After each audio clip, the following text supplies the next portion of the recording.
તમે ઘરે બેઠા એમબીબીએસ ડોક્ટરની સારવાર મેળવી શકો છો, એ પણ મફતમાં। સોશિયલ મીડિયામાં દાવો કરવામાં આવ્યો છે કે ઓનલાઈન ઈ સંજીવની પોર્ટલ પર મફતમાં સારવાર મળી શકે છે। સરકાર દ્વારા આ સુવિધા સૌ કોઈ માટે શરૂ કરવામાં આવી છે। તમારી તબિયત સારી નથી તો મોબાઈલ કે લેપટોપમાં આ વેબસાઇટ પર ડોક્ટર સાથે વિડીયો કોલ પર વાત કરી શકશો। તો શું હવે સામાન્ય બીમારીમાં ખાનગી હોસ્પિટલ જવાની જરૂર નથી? શું છે ઓનલાઈન ડોક્ટરની સારવારનું સત્ય? જુઓ આ રિપોર્ટમાં।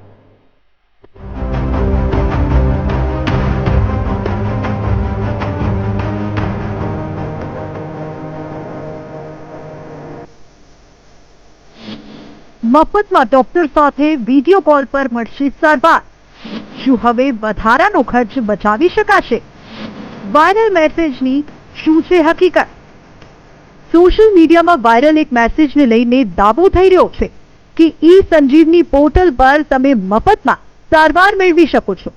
ઘરે બેઠા તમે મોબાઈલ કે લેપટોપ પર ડોક્ટરની સલાહ લઈ શકો છો। સોશિયલ મીડિયામાં ઘણા લોકો આ મેસેજ શેર કરી રહ્યા છે, તો ઘણા લોકો એવા પણ હશે કે જેમને આવી મફત સારવારની માહિતી પણ નહીં હોય। દાવો છે કે સરકારે આવી સુવિધા શરૂ કરી છે અને લોકો મોબાઈલ પર ડોક્ટર સાથે વિડીયો કોલ પર વાત કરી શકશે અને તમારા મેડિકલ રિપોર્ટ પણ બતાવી શકો છો, જે રિપોર્ટને જોઈને અને એ જ મુજબ તમે દવા લઈ શકો છો। પરંતુ વાયરલ મેસેજનું સત્ય શું છે? ઘણા લોકો એવા હશે જેમને દર મહિને હજારો રૂપિયા સામાન્ય બીમારી પાછળ ખર્ચવા પડે છે અને હજારો લોકો સામાન્ય બીમારીની અવગણના કરતા હોય છે, જે બીમારી વધે છે અને મુશ્કેલીમાં પણ વધારો કરે છે। હોસ્પિટલમાં દરરોજ લાંબી કતારો જોવા મળે છે અને બીમારીની સિઝનમાં શરદી, તાવ, ઉધરસની સમસ્યાથી લોકો પરેશાન રહે છે। ત્યારે જો ઘરે બેઠા જ સારવાર મળી જાય તો કોઈને પણ રાહત મળી જાય।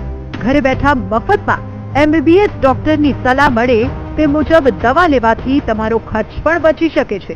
પરંતુ વાસ્તવમાં લોકોને આવી સારવાર મળે છે કે નહીં?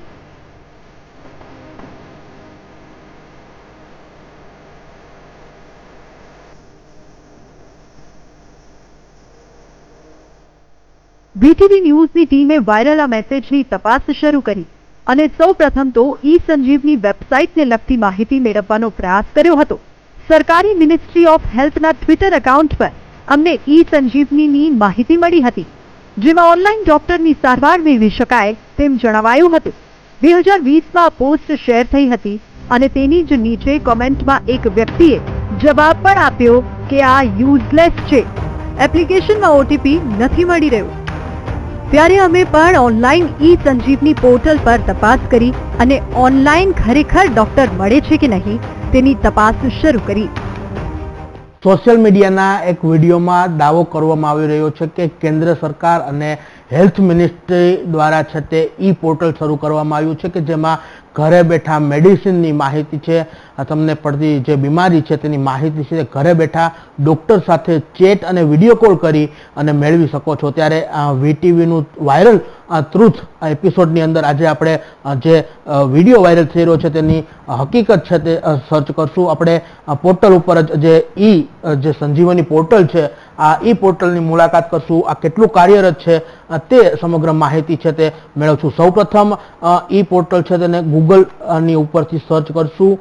ઈ સંજીવની નામનું આ પોર્ટલ છે, ગૂગલની અંદર સર્ચ કરતા જ જે પોર્ટલ છે ઈ સંજીવની તે ખુલી જાય છે। ત્યારબાદ જે તે પેશન્ટ હોય તેમને જે ડૉક્ટર પાસેથી માહિતી મેળવવી છે તેમને પેશન્ટના પોર્ટલ ઉપરથી જે છે ક્લિક કરવાનું રહેશે। ત્યારબાદ તેમણે જો પ્રથમ વખત અત્યારે સાઇટ ઉપર આવ્યા છે તો સૌપ્રથમ તેમણે રજિસ્ટ્રેશન કરાવવાનું રહેશે। જો તેમણે રજિસ્ટ્રેશન કરાવેલું જ હશે તો તેમના મોબાઈલ નંબર, ઈમેલ આઈડી અથવા તો આભા કાર્ડના નંબર ઉપરથી છે તે લોગિન છે તે કરી શકશે। સૌપ્રથમ જો રજિસ્ટ્રેશનની વાત કરવામાં આવે તો રજિસ્ટ્રેશન માટે આ રીતના ક્લિક કરતા જ તમને પૂછવામાં આવશે તમારી જોડે આભા કાર્ડ છે કે નહીં। જો તમે તેમાં નો આપી અને મોબાઈલ નંબરના આધારે લોગિન કરો છો તો સૌપ્રથમ તેમાં મોબાઈલ નંબર નાખવાનો થશે। અમારા સંવાદદાતાએ ઈ સંજીવની પોર્ટલ પર લોગિન કર્યું।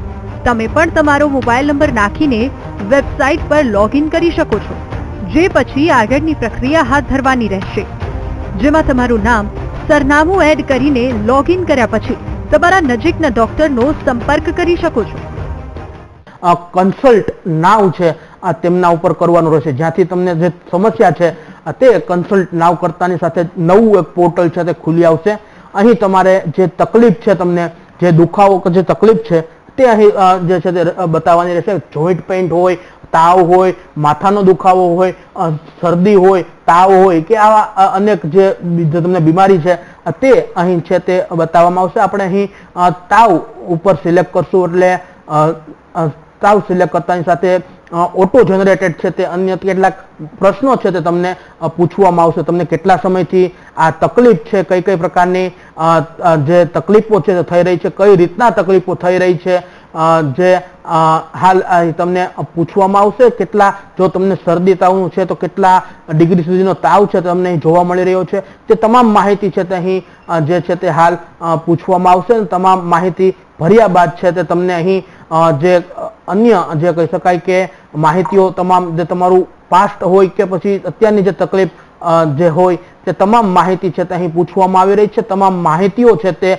એક બાદ એક પૂછ્યા બાદ તેમને ભર્યા બાદ નીચેનું પોર્ટલ આવશે. અહીં તમે તમારી હિસ્ટ્રી એટલે કે તમને કોઈ પણ મેડિકલ હિસ્ટ્રી તમારી હોય તો તે પણ તમે અહીં બતાવી શકો છો. તમારી પાસે જે કાંઈ ડોક્યુમેન્ટ હોય, તમારા રિપોર્ટ્સ હોય તે પણ અહીં તમે સબમિટ કરી શકો છો. સાથે સાથે તમને જો કોઈ પણ પ્રશ્ન અન્ય જે તમારી બીમારી છે તેને લઈ તે હોય તે પૂછવા હોય તો તે પણ અહીં ક્વેરીની અંદર છે તે અહીં પૂછી શકો છો. કયા રાજ્યના ડોક્ટર સિલેક્ટ કરવાના છે તેની પસંદગી કરીને તમે આગળ વધી શકો છો, જે બાદ આખરે ડોક્ટરના વિકલ્પો તમને જોવા મળશે. અમે ગુજરાત સ્ટેટ ઈ સંજીવની ઓપીડી નો વિકલ્પ પસંદ કર્યો, જેમાં 3 ડોક્ટરોના નામ જોવા મળ્યા, જે ડોક્ટર MBBS હતા, જેમની સાથે વિડીયો કોલ પર વાતચીતનો વિકલ્પ હતો. અમે પ્રક્રિયા આગળ હાથ ધરી. રવિકુમાર વાઘેલાને સિલેક્ટ છે તે કરીએ છીએ. હાલ અહીં જે છે તે આઈડિયલ એટલે કે આ ડોક્ટર ઓફલાઈન છે તે બતાવી રહ્યા છે.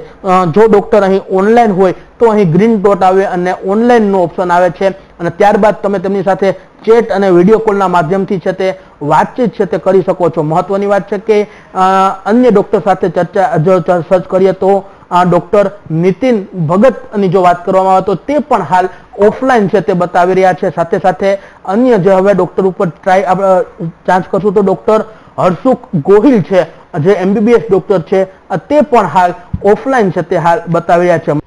બપોરના 3 વાગવાના હતા, છતાં ડોક્ટર ઓનલાઈન જોવા મળ્યા નહીં. સાંજે 5 વાગ્યા સુધી ડોક્ટર મળી રહે છે, પરંતુ જો પોર્ટલ પર ડોક્ટર જ નહીં મળે તો સારવાર કેવી રીતે મળશે તે મોટો સવાલ છે. પોર્ટલ છે તે ખરેખર આ પોર્ટલ કાર્યરત તો છે, પરંતુ તેમાં જે ફરજ બજાવતા કે તેમના માટે જે અસાઇન કરેલા ડોક્ટરો છે તે હાજર ના હોવાનું સામે આવ્યું છે. એટલે ચોક્કસથી આ જે ડોક્ટરો હાજર ન રહેતા દર્દીઓને જે ઓનલાઈન માહિતી મળવી જોઈએ, ફ્રી ઓફ સર્વિસ જે માહિતી મળવી જોઈએ તે નહીં મળે, પરંતુ દર્દીને હોસ્પિટલના ધક્કા ખાઈ મસમોટા ખર્ચ કરી અને ખાનગી કે સરકારી હોસ્પિટલમાં લાઈનોમાં ઊભું રહેવું પડે તે પ્રકારની સ્થિતિ છે તે અહીં જોવા મળશે. આમ ઈ સંજીવની પોર્ટલની તપાસમાં જે હકીકત આવી તે મુજબ ઈ સંજીવની પોર્ટલ ચાલુ છે, પરંતુ ડોક્ટરોની સારવાર મળી નહીં. 3 ડોક્ટર હતા, પરંતુ કોઈની સાથે સંપર્ક ન થઈ શક્યો. જો ડોક્ટરો ઓફલાઈન રહેશે તો સુવિધાનો લાભ કેવી રીતે મળશે? માટે સરકારે એ ચિંતા કરવાની જરૂર છે કે જે ડોક્ટરો ઓફલાઈન રહે છે આ સુવિધાનો ઘણા લોકો લાભ લઈ શકે તેમ છે, પરંતુ ડોક્ટરોની બેદરકારીથી લોકો સુવિધાથી વંચિત રહી જાય છે. માટે જરૂર એ છે કે બેદરકારી રાખતા ડોક્ટરોને હટાવી જવાબદાર લોકોને કામ સોંપવું જોઈએ, તો જ લોકો મફતમાં આ સુવિધાનો લાભ લઈ શકે છે.